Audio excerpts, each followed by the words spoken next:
Unfortunately, the standards are not the same when it comes to Customs and Border Patrol.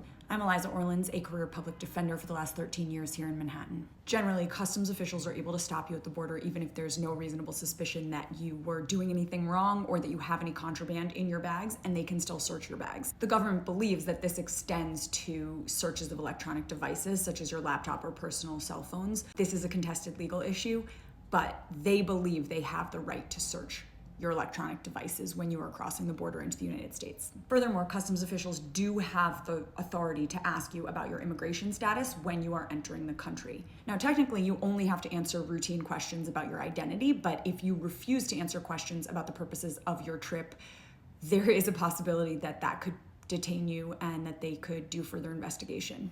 And if you are a non-citizen visitor or visa holder, you can be denied entry into the United States for failure to or refusing to answer customs officials' questions. Also, any visitors to the United States are required to provide their fingerprints in order to gain entry to this country.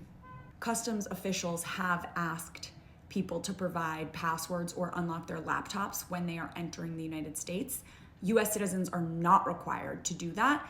However, you may get detained and subjected to additional questioning if you refuse. The same should be said for lawful permanent residents, i.e. green card holders, but that doesn't always happen. And as to those who are entering on visas or who are just tourists here, you can absolutely be denied entry, and there's no way to rectify that, sadly. As a reminder, officers should never be selecting you for a personal search based on religion, race, gender identity, national origin, etc. Let me know if you have any other questions, like and follow for more, and leave questions in the comments.